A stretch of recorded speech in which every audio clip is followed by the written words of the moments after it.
तस्मै श्री गुरुवे नमः।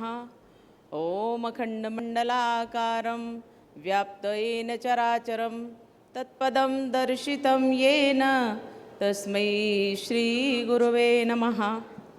ओम राम रामेति रामेति रमे रामे मनोरमे सहस्रनाम तातुल्यं रामनाम वरानने मनोजवं मारुततुल्यवेगं जितेन्द्रियां बुद्धिमतां वरिष्ठं वातात्मजं वानरयूथमुख्यं श्रीरामदूतं शरणं प्रपद्ये।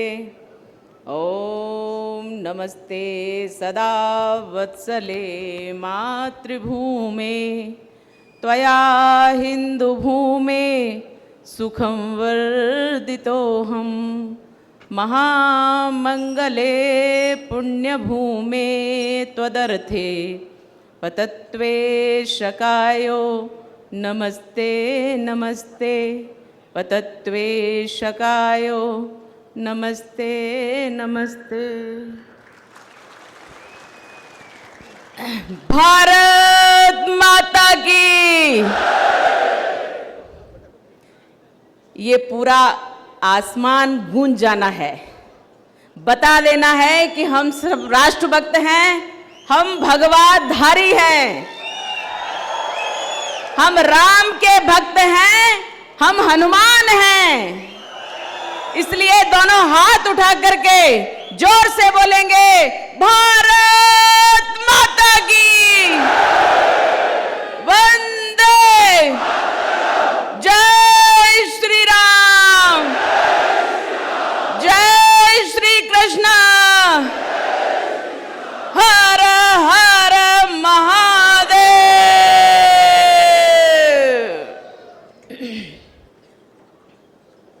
मंच पर आसीन माननीय जगदीश जी किरात, समस्त मंच पर विराजमान हमारे पदाधिकारीगण, आज के इस कार्यक्रम के सभी बंधु और भगिनी, समस्त विराजमान राष्ट्र भक्तों, राम भक्तों और हनुमान भक्तों,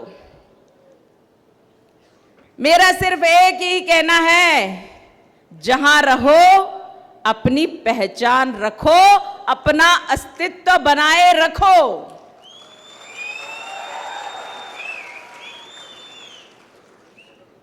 मैं यहां आई हूं आप लोगों से मिलने।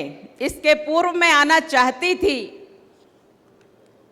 उस समय उडुपी में दुर्गा यात्रा का कार्यक्रम था,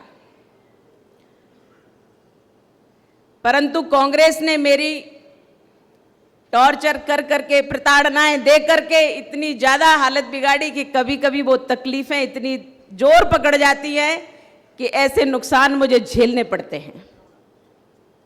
मैं चाहती थी कि मैं हमारी मातृशक्ति का उत्साहवर्धन करने के लिए जाऊं, उस दुर्गा यात्रा का भव्य और दिव्य स्वरूप देखूं, लेकिन मैं नहीं पहुंच पाई। तो जब इस कार्यक्रम के लिए मुझे आमंत्रित किया गया तो मैंने कहा कि अब कुछ भी हो मुझे जाना ही है, क्योंकि हम आप लोगों का मनोबल कभी नहीं तोड़ सकते।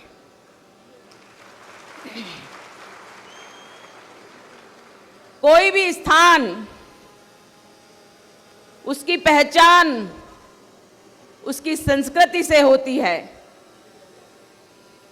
उसके यहाँ के लोगों से होती है, वहाँ के धार्मिक स्थलों से होती है। जन्म लेने वाली धरा तभी पवित्र होती है जब उसको माता का रूप कहा जाए।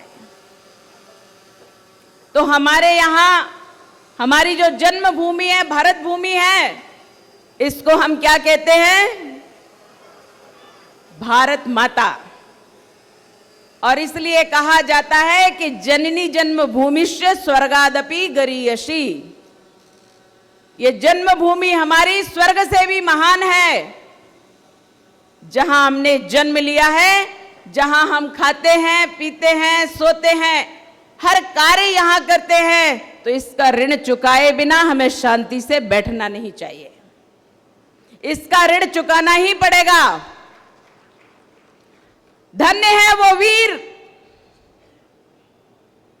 जिन्होंने यहां स्वतंत्रता के पश्चात भी अपनी आहुति दी, अपने प्राणों की आहुति दी और हमारे देश, हमारे इस शिवमोगा के लिए, हमारे दक्षिण कर्नाटक के लिए, हमारे कर्नाटक प्रदेश के लिए बलिदान किया। मैं शत शत नमन करती हूं उनको। विधर्मी तो अपनी चाल चलते हैं, विधर्मी तो अपनी चाल चलने के लिए आज से नहीं, जन्म ही इसके लिए लेते हैं कि हमें कभी सत्य पर नहीं चलना, हमें कभी धर्म पर नहीं चलना। पर सत्य और धर्म पर चलने वाले लोग ऐसे लोगों को मुंहतोड़ जवाब देते हैं। मुगल काल में अगर हम चाहते हैं तो मुगल काल में औरंगजेब को धाराशाही करने वाला कोई और नहीं, हमारे महावीर शिवाजी महाराज थे। उन शिवाजी महाराज जिन्होंने स्वयं तो बलिदान किया, लेकिन उनके पुत्र ने भी अपार कष्ट सहे और बलिदान किया। हम जान देना भी जानते हैं और जान लेना भी जानते हैं। जब हमारे देश और धर्म पर, हमारी मातृशक्ति पर कुठाराघात होता है, उस समय हम उन परिस्थितियों को नहीं देखते कि हम कायर बनकर घर में बैठे रहें। तो जान देने वाले, अपनी प्राणों की आहुति देने वाले, स्वतंत्रता के पश्चात भी आहुतियां दी है उन्होंने। मैं कुछ वीरों के नाम ले रही हूं जिन्होंने अपने प्राणों की आहुति दी है, लेकिन जिनके नाम मैं नहीं जान पाई हूं या जिनके नाम मैं संकलित नहीं कर पाई हूं, उन वीरों को भी नमन करती हूं। शिव मूर्ति जो ब्रह्मलीन हुए 1948 में, इन्हीं कायर मुगलों ने उनको मारा और वो वीर गति को प्राप्त हुए। ये कहीं और के नहीं, ये हमारे कर्नाटक, हमारे दक्षिण कर्नाटक के ही थे। विश्वनाथ सेठी स्वर्गवासी हैं, ब्रह्मलीन हैं। श्री विश्वनाथ सेठी जी भारतीय जनता पार्टी के कार्यकर्ता थे, युवा कार्यकर्ता थे। कार्यक्रम के पश्चात घर जा रहे थे, कायरों ने उनको मारा। श्री गोविंदराज 1979 सिर में तलवार मारी गई, उसमें क्रॉस बनाया गया। इस तरह से उनके सिर में तलवार मार करके उनके 4 टुकड़े किए गए। हमारे श्री गोविंदराज जी को वो क्या करने गए थे? वो उन मुगलों के पास गए थे, उन आतताइयों के पास, उन पीएफआई वालों के पास गए थे कि ये सब क्या कर रहे हो, शांति बनाए रखो। इसका क्या अर्थ है? एक दूसरे से मिलकर रहते हैं। क्या उन्हें ये भाषा पसंद आती है? इसलिए षटे शाट्यम समाचरेत, ये हमारे शास्त्रों में कहा गया है कि षट के साथ षट जैसा व्यवहार करना चाहिए। ये शांति की बात कर रहे थे और गोविंदराज जी को उन्होंने तलवारों से काट दिया। गोकुल जी 2005 में प्रातः घर से निकले, बजरंग दल के वीर योद्धा थे, कार्यकर्ता थे, उनको मार दिया। हर्षा जिनको भी ज्यादा दिन नहीं हुए हैं, इस परमवीर को शत विक्षत कर दिया काट करके।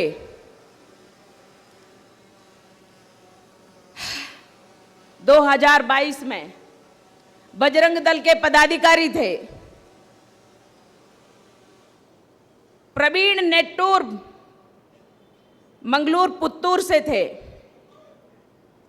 वो भी आज हमारे बीच नहीं है, क्योंकि उनको भी इस पीएफआई ने मारा। प्रशांत पुजारी गुडबिद्रे मंगलौर से थे, बजरंग दल के कार्यकर्ता थे।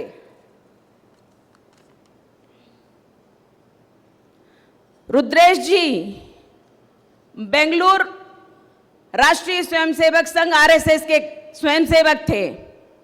पथ संचलन में जा रहे थे, पथ संचलन के पश्चात उनकी हत्या कर दी। कुटप्पा मणिकेरी विश्व हिंदू परिषद के कार्यकर्ता थे। सौम्या भट्ट, ये कभी ये भी नहीं विचार करते कि ये नारी शक्ति है, ये मातृ शक्ति है, लेकिन इसके साथ किसने दुर्व्यवहार किया? ये कभी मुस्लिम फौजियों में नहीं जाते, फौज में नहीं जाते। अगर जाते तब भी इनकी बुद्धि शुद्ध नहीं होती और तब भी ये राष्ट्रभक्त नहीं बन पाते। और इसलिए फौज से छुट्टी में आता है, इस सौम्या भट्ट के साथ दुर्व्यवहार करता है, उसको मार देता है। और जब इसको जेल होती है तो जेल से फरार हो जाता है और आज तक फरार है। इन सभी वीर और वीरांगनाओं को मेरा शत शत नमन, बारंबार प्रणाम, कि अपने कर्तव्य को करते हुए देश के प्रति अपनी आहुति दी। लेकिन मैं आपको बताना चाहती हूं कि अब समय मरने का नहीं, अब समय मारने का है। मैं कुछ बोलती हूं तो कहा जाता है ये भारतीय जनता पार्टी की सांसद हैं, तो मैं भारतीय जनता पार्टी की सांसद कैसे बनी? हां, मैं सांसद हूं, हां मैं लोगों के अधिकार के लिए लड़ती हूं, हां मैं संसद में जनता के अधिकारों की बात करने के लिए गई हूं। जब संसद में कोई भी हिंदुओं की बात होती है, साधु संतों की हत्याएं पाल घर में हो जाती हैं, उनकी आवाज कोई नहीं उठाता, सिर्फ और सिर्फ साध्वी प्रज्ञा सिंह उठाती है। क्यों?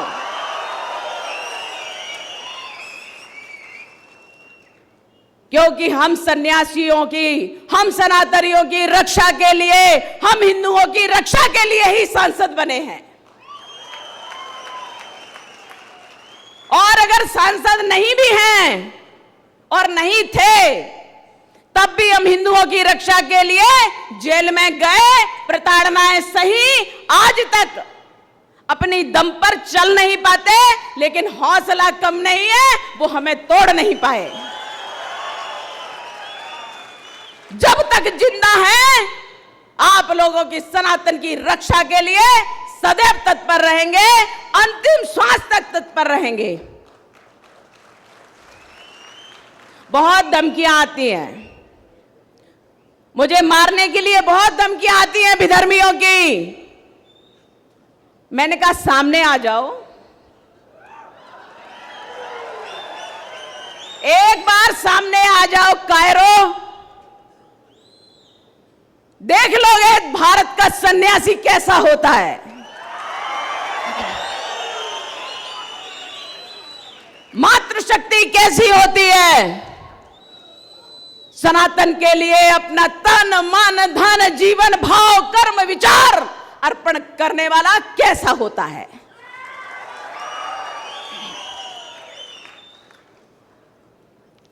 हम डर कर नहीं, हम डरा कर जीते हैं। और इसलिए कोई ये ना कहे कि मैं आज सांसद के रूप में बोल रही हूं। सांसद तो राजनीतिक दायित्व है, मैं उसको संसद में पूरा करती हूं, लेकिन आज मैं सन्यासी, आज मैं सनातनी, आज मैं नारी शक्ति के रूप में बोल रही हूं, और वह स्वीकार करिए। राजनीति का कोई भरोसा नहीं होता, कभी 5 साल हो, कभी 5 साल नहीं हो, लेकिन सन्यासी सदैव रहता है।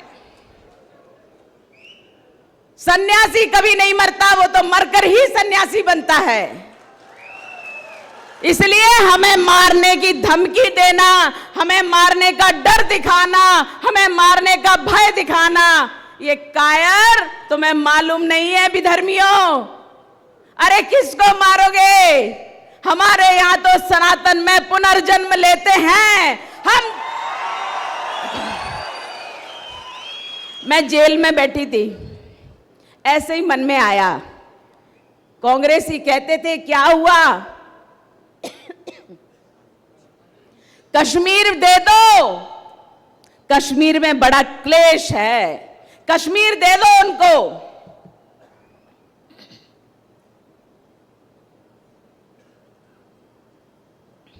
जमीन का टुकड़ा है, क्या फर्क पड़ता है, तो दे दो जमीन का टुकड़ा, कश्मीर उनको दे दो। और हम कश्मीर को क्या मानते हैं? भारत मां का शीश, वो कटने नहीं देंगे। तो जेल में बैठी थी, जेल में बैठ करके ध्यान आया कि अरे ये कांग्रेसी कभी बुद्धि इनकी सुधर नहीं सकती। कोई बात नहीं, मन के भाव थे, कागज पे लिख दिए, ये धरा मेरी मां है, ये धरा मेरी मां है, इसे जमीन न कहने देंगे। जीना है तो औलाद बनकर, वरना यहां मरने भी न देंगे। ये धरा मेरी मां है, इसे जमीन न कहने देंगे। जीना है तो औलाद बनकर, वरना यहां मरने भी न देंगे। तू फिक्र न कर, हमें मारने के लिए चले थे। तो मैंने कहा कि मुझे मार के क्या पाओगे, हम तो मरते भी नहीं, हम तो फिर से आ जाते हैं। तो मैंने कहा तू फिक्र न कर, मैं तो मरकर भी आऊंगी तेरी मैयत में, तो मैं तो हम कब्र में भी महफूज न रहने देंगे। जीना है तो औलाद बनकर, वरना यहां मरने भी न देंगे। चाहे जेल में रखो, चाहे खेल में रखो, चाहे बेल पे रखो, कोई फर्क नहीं पड़ता। जहां ये दिल भारत माता का है, ये जान भारत माता की है, रग रग भारत माता का है, तो तुम किसको मारोगे और किसको डराओगे? इसलिए ये जोश सदैव रहना चाहिए और ये जोश के साथ होश भी रहना चाहिए। लोगों ने मुझे कहा, एक कोई कांग्रेस का अध्यक्ष है इधर का, प्रदेश का, आजकल उसको हिंदू की परिभाषा याद आने लगी। उनका एक लीडर, उसको भी हिंदू समझ में आने लगा। कुछ नहीं मिला तो उसे किसी ने कहा जनेऊ पहनता है हिंदू, हिंदू जनेऊ पहनता है, तो उसने कोट के ऊपर ही जनेऊ डाल लिया। धोती पहनता है हिंदू, तो धोती को लपेटा, किसी ने लपेट दिया होगा, तो संभालते संभालते चल नहीं पा रहा था बेचारा। उसे नहीं पता हिंदू तो हिंदू है, हिंदू बना नहीं जाता, हिंदू तो जन्मजात शाश्वत हिंदू होता है। ना हमें काटा जाता है, ना हमें कुछ और किया जाता है, हमारे तो संस्कार ही अखंडित के हैं। खंडित संस्कार हमारे यहां नहीं होते। होते हैं क्या? अरे तुम्हें तो खंडित करके मुसलमान बनाया जाता है, हम तो अखंड धरा के वासी हैं। इसलिए जिसके संस्कार ही खंड खंड के हों, वो अखंडता की क्या बात करेगा, और इसलिए वो हिंदू की क्या बात करेगा। इस कांग्रेस के प्रदेश अध्यक्ष जो भी हैं, नाम आप लोग जानते होंगे, नहीं जानना तो कोई आवश्यकता नहीं है, लेकिन सामने मिल जाए जरा उनको समझा देना शुद्ध हिंदी में और शुद्ध कर्नाटक में। उनसे कहना कि हिंदू शब्द की परिभाषा करना तुम्हारे वश में नहीं है और हिंदुओं से टकराना नहीं है। हिंदू राष्ट्र है और ये हिंदू राष्ट्र रहेगा, और ये विश्वगुरु था और विश्वगुरु बनेगा। इसलिए हिंदू की परिभाषा करने की तुम्हारी औकात नहीं है। तुम्हारी तो औकात है कि जाओ जिनकी जाति का पता नहीं, जाओ जिनके धर्म का पता नहीं, जाओ जिनके देश का पता नहीं, उनकी चाटुकारिता करो और उनकी परिभाषाएं करते रहो। हिंदू की परिभाषा करना छोड़ देना, नहीं तो हिंदू तुम्हें कभी कुर्सी पर टिकने नहीं देगा और नहीं टिकने दे रहा है, सांसें भर रहा है। इसलिए देख रहे होंगे आप, ये राजनीतिक भाषण नहीं दे रही हूं मैं, तो सन्यासी हूं, सदैव सन्यासी भाव में बोलती हूं, इसलिए मैं राजनीतिक भाषण नहीं देती। लेकिन मुझे पता है कि कौन धर्म के साथ है और कौन धर्म के साथ नहीं है। मैं तो चुनाव जब लड़ी भाजपा भोपाल में, तो मैंने एक ही बात कही, जनता से मैंने एक ही बात कही कि हम धर्म के साथ हैं और अगर आप धर्म के साथ हैं तो वोट करिए, तो मुझे जिताइए। और वास्तव में जनता धर्म के साथ थी भोपाल की और उसने मुझे जिताया। इसलिए मैं सांसद हूं। माननीय प्रधानमंत्री मोदी जी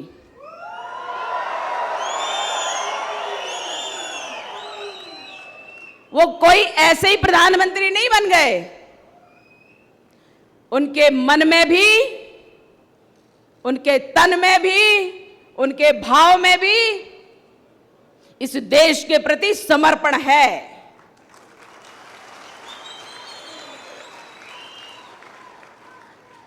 गोधरा में 56-58 हिंदुओं को ट्रेन में भून दिया।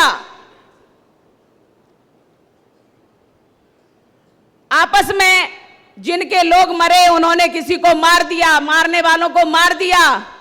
बात पूरी माननीय मोदी जी पर आ गई।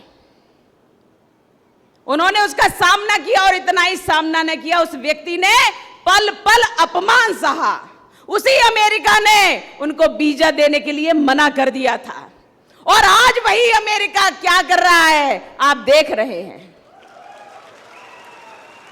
आज दोस्ती का हाथ पकड़े हैं और छोड़ते नहीं बन रहा है।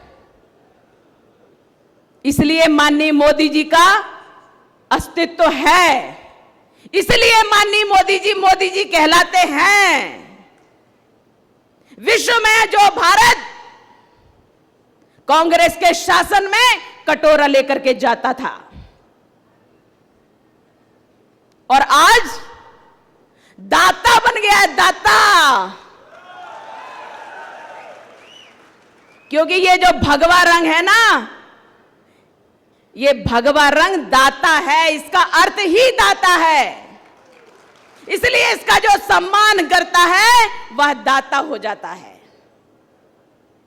इसलिए आज भारत विश्व को दे रहा है। भारत का झंडा किसी ने पकड़ लिया तो वो बड़े से बड़े देशों के युद्ध में सुरक्षित हो जाता है।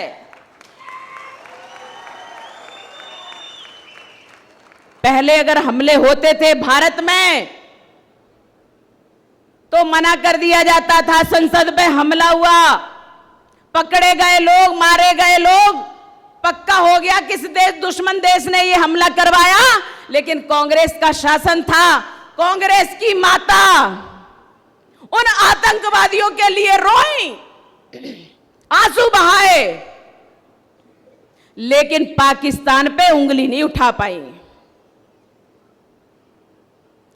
2008 26/11 मुंबई पर हमला होता है पर कभी पाकिस्तान पे उंगली नहीं उठा पाए। सबको पता है किसने किया और किसने करवाया। लेकिन जैसे ही माननीय प्रधानमंत्री मोदी जी का शासन आता है, पाकिस्तान तिरछी निगाह करता है और माननीय मोदी जी की सेना उनके घर में घुस करके मारती है। क्या हो गया? इतनी जल्दी क्या परिवर्तन हो गया? तो परिवर्तन सिर्फ था कि हमारे सैनिकों को खुली छूट दे दो कि जो दुश्मन है उसको ठोको और जो अपने दोस्त हैं उनको समेटो। बस इतनी सी है कि जो दुश्मन है उसको ठोको। शिमोगा में मैं आई तो पता चला कि इतना ज्यादा आतंक फैला हुआ है और लोग तुष्टीकरण करते हैं, गंगा जमनी तहजीब बताते हैं। तो ये क्या है गंगा जमनी तहजीब?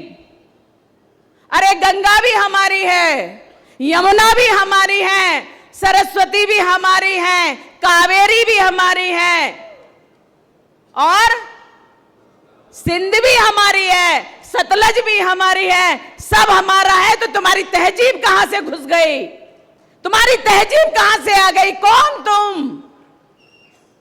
हम वो समझौते कभी नहीं करते जो कुष्ठ रोग बन जाएं, और इसलिए भूल जाना गंगा जमनी तहजीब, ये सब संस्कार हमारे हैं कि हमने तुम्हें शरण दी और ये हमारी गलतियां रही। भारत ने जब जब अपनी संस्कृति का उद्घोष किया, भारत ने अपनी संस्कृति के अनुसार अतिथि देवो भव ये कहा, वही हमारे लिए नासूर बन गया। लेकिन फिर भी हम चिंता इसलिए नहीं करते, हमारी संस्कृति को हम जीवित हैं और जीते हैं। हम आज भी कहेंगे अतिथि देवो भव, लेकिन अतिथि अगर हमारे घर का मालिक बनना चाहेगा तो उसको जवाब देना भी हमें आता है। इसलिए हिंदू शब्द की अवहेलना करना, हिंदू शब्द को अपमानित करना कांग्रेसी छोड़ दें। हिंदू जागृत हो चुका है, हिंदू अपने सहज भाव में रहता है, तब तक तो ठीक है। लेकिन अगर कोई इधर से उधर से आकर के कुछ बोलते हैं या हमारी संपदा का अपमान करते हैं, हमारे मानदंडों का अपमान करते हैं, तो उन्हें छोड़ा नहीं जाएगा। और ये आप लोग सदैव याद करके रखिए।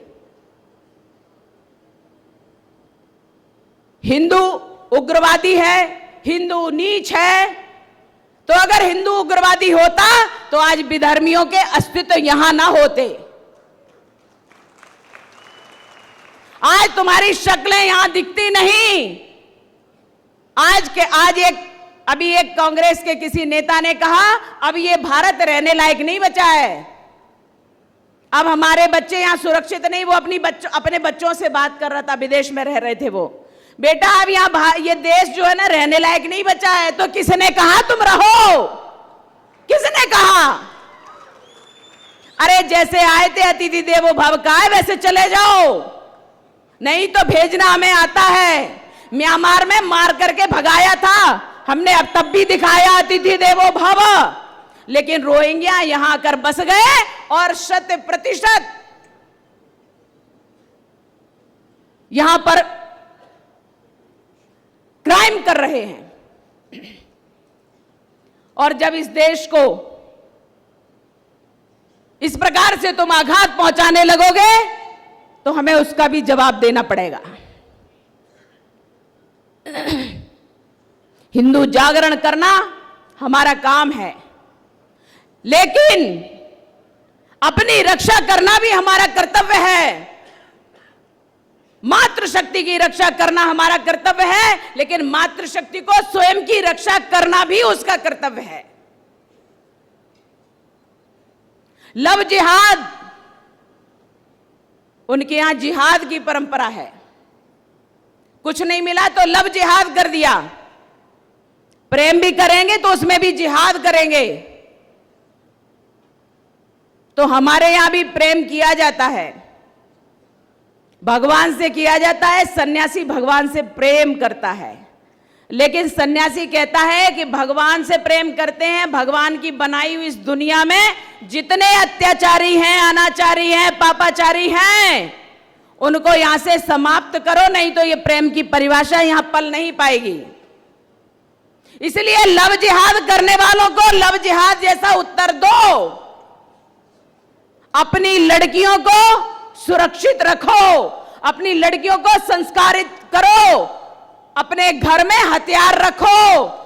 कुछ नहीं तो सब्जी काटने वाला चाकू जरा तेज रखो। स्पष्ट बोल रही हूं, स्पष्ट बोल रही हूं कि हमारे घरों में भी सब्जी काटने के लिए हथियार तेज होना चाहिए।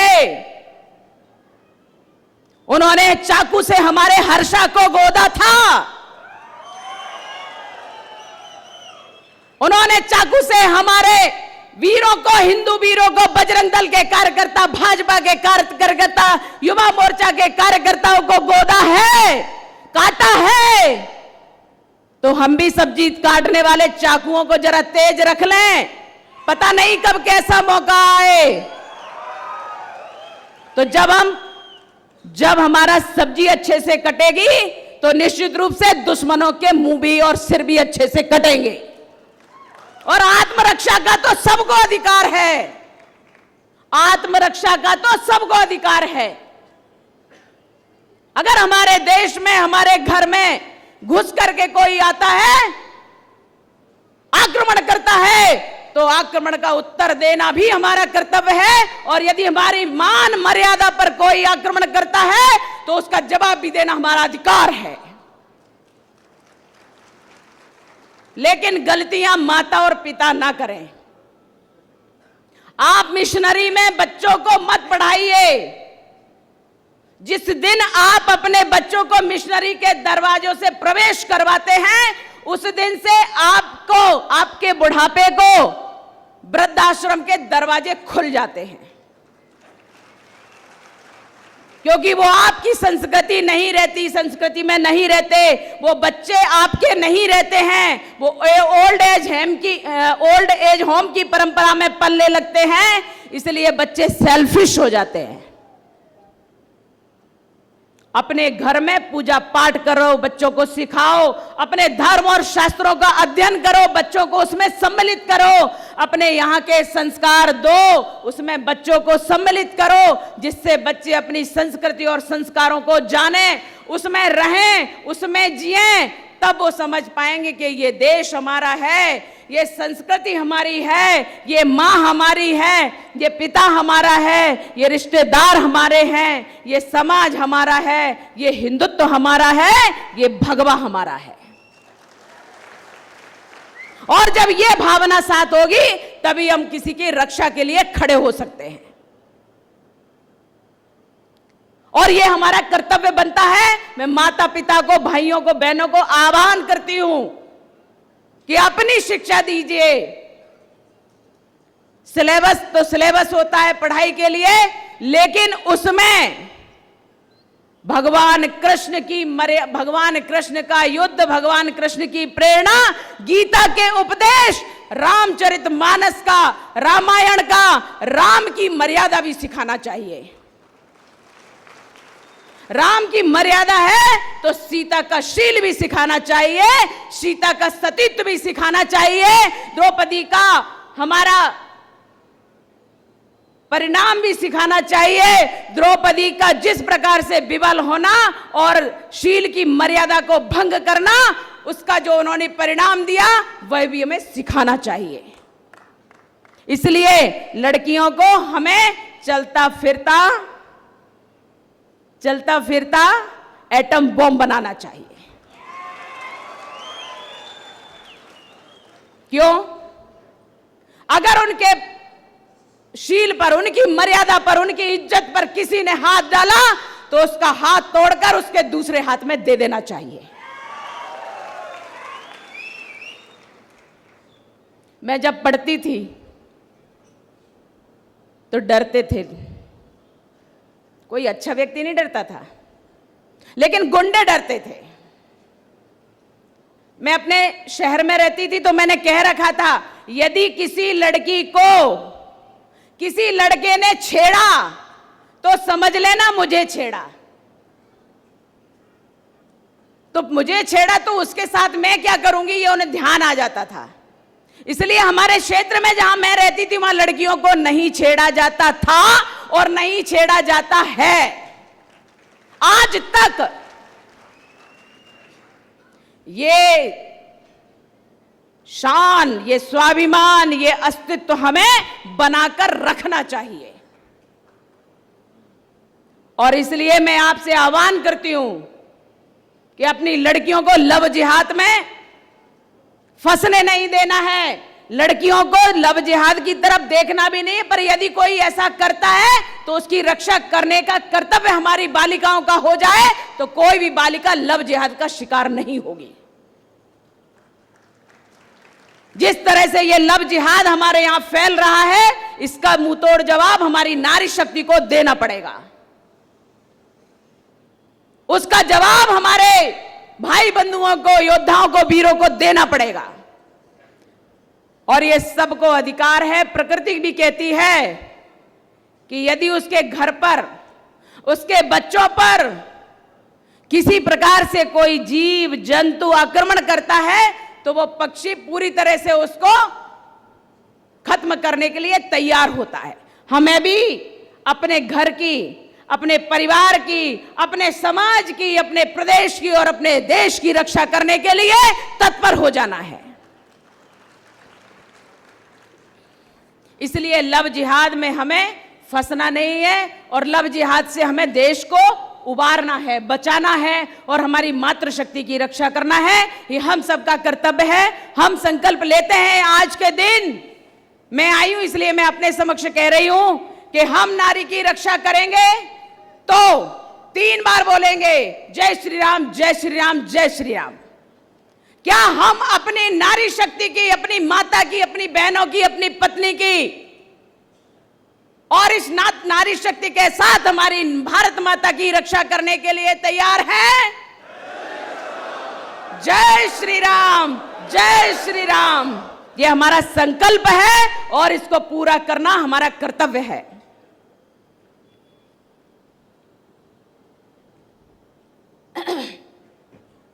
हम हिंदू धर्म की रक्षा के लिए बने हैं।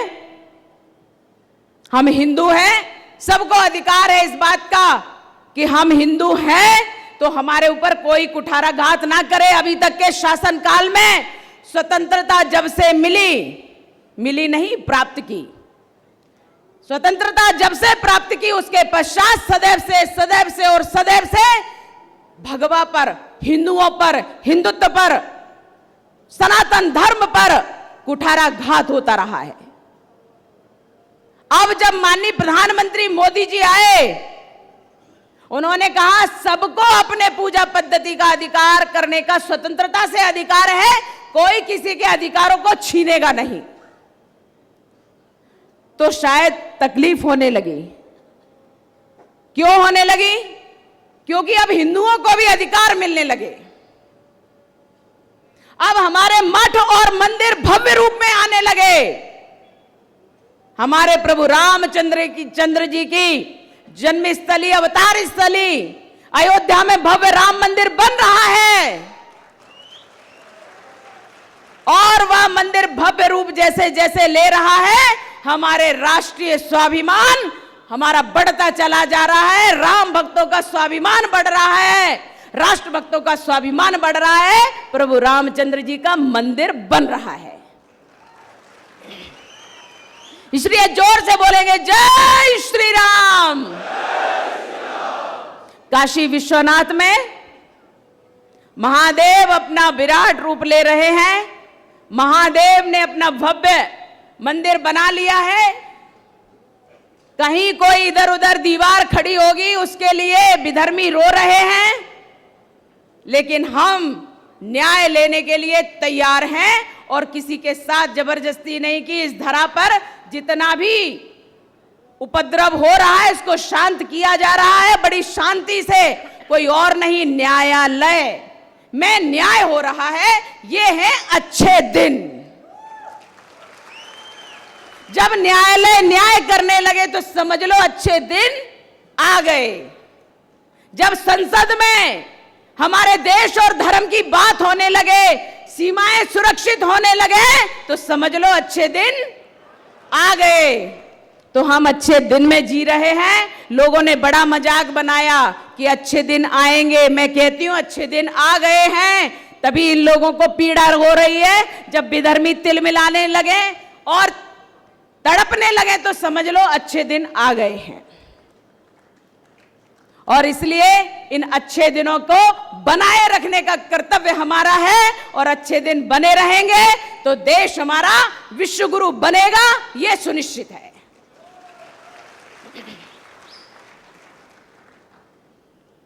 आज हम इसलिए भी इकट्ठे हैं, उद्देश्य हमारा हिंदू जागरण का है, उद्देश्य हमारा जन जागरण का है,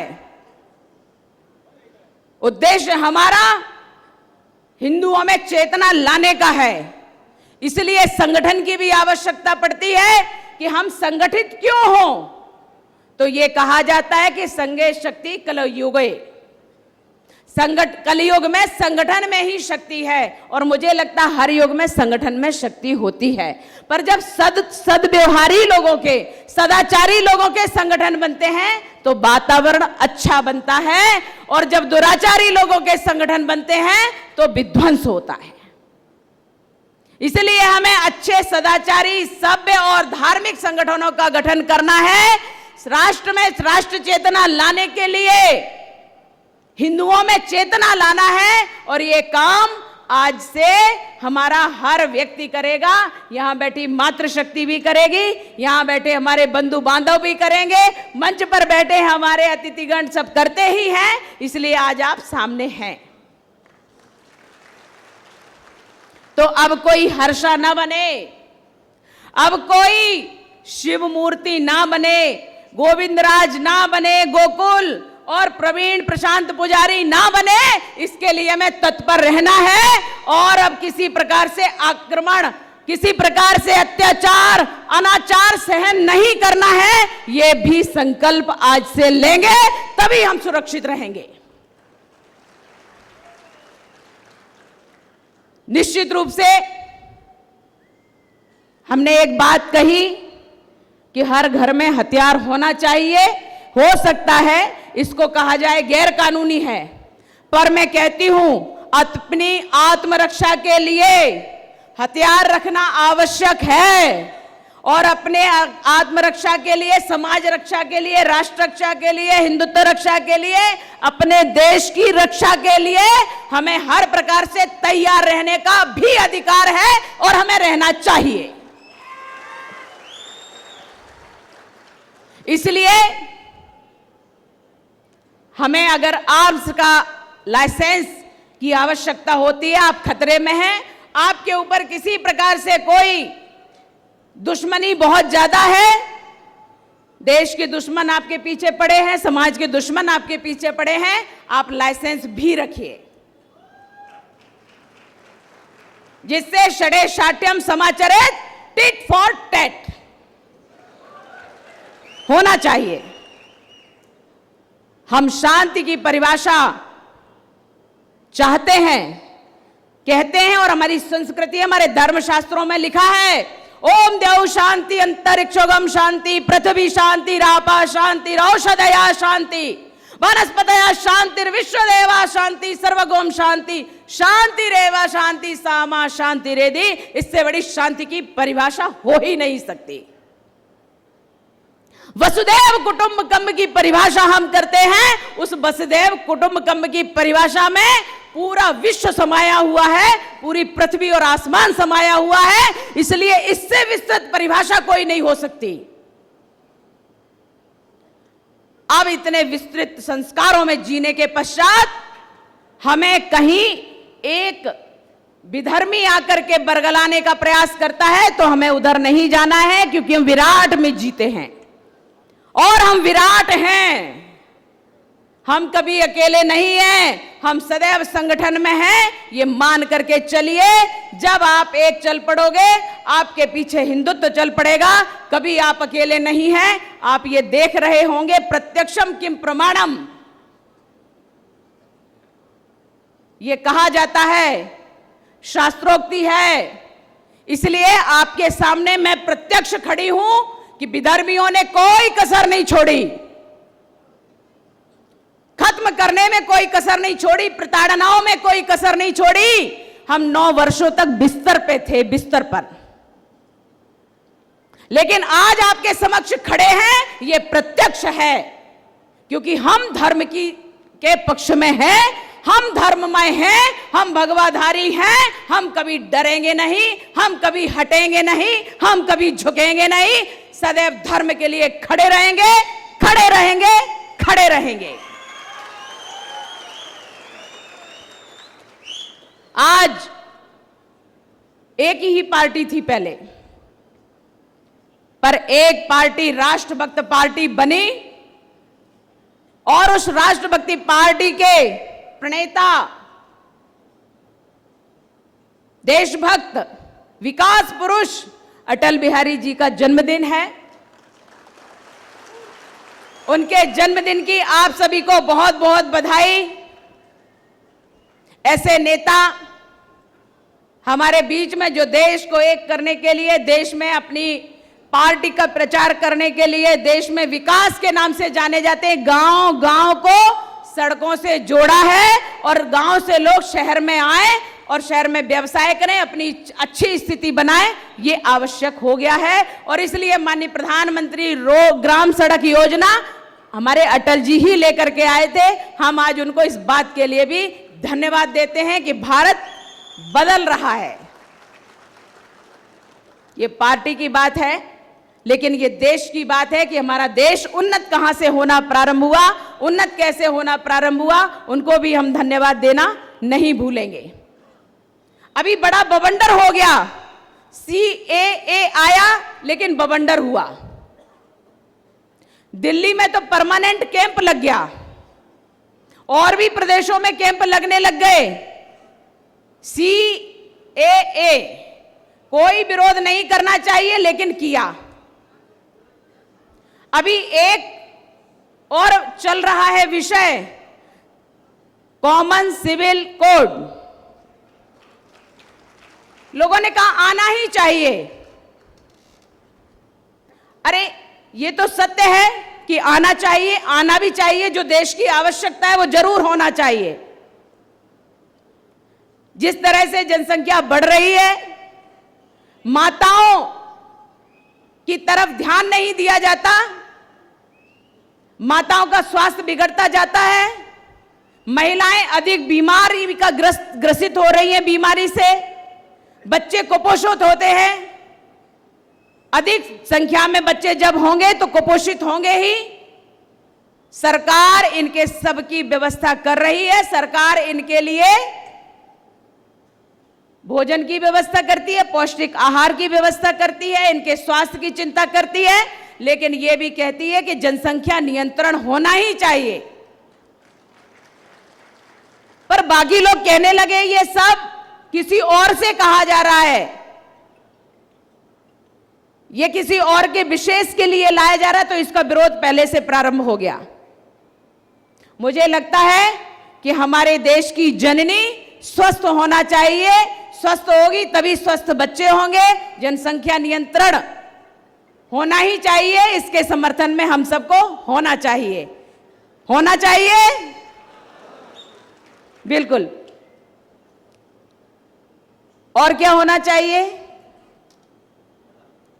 कोई आपकी इच्छा में, आपके मन में कोई ऐसा भाव हो कि हमारे देश के, जो हमारे देश में आते हैं अतिथि के रूप में बनकर के, जो कभी जबरदस्ती यहां पर वो अशुद्धता फैलाते हैं, क्रिमिनल्स बन जाते हैं, जबरदस्ती का बोझ बने हैं, हमारे देश की जो सहिष्णुता है उस पर कुठाराघात करते हैं, और अनाप शनाप जो तमाम जनसंख्या बाहर से आकर के यहां निवास करने लगती है, जिसका यहां कोई अधिकार नहीं है, फिर भी तो कौन सा आना चाहिए? कुछ नियम कानून बनना चाहिए क्या?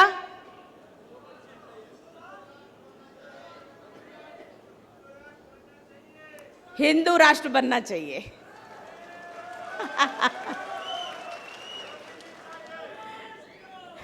तो ठीक है, हिंदू राष्ट्र बनेगा तो सब सुखी रहेंगे। हिंदू राष्ट्र बनेगा तो सभी स्वतंत्र रहेंगे, सभी अच्छे से रहेंगे, सभी सहिष्णु रहेंगे, सभी सुरक्षित रहेंगे।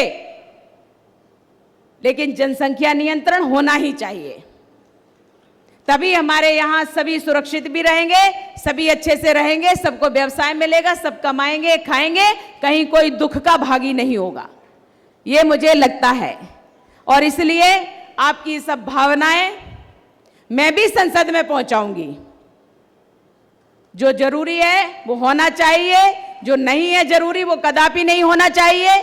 बस मैं इतना कहूंगी कि जब शिवाजी की रणनीति अपनाने का अवसर आए तो पीछे नहीं हटना चाहिए, अपनी सुरक्षा जरूर करना चाहिए, मनोबल कभी कमजोर नहीं करना चाहिए।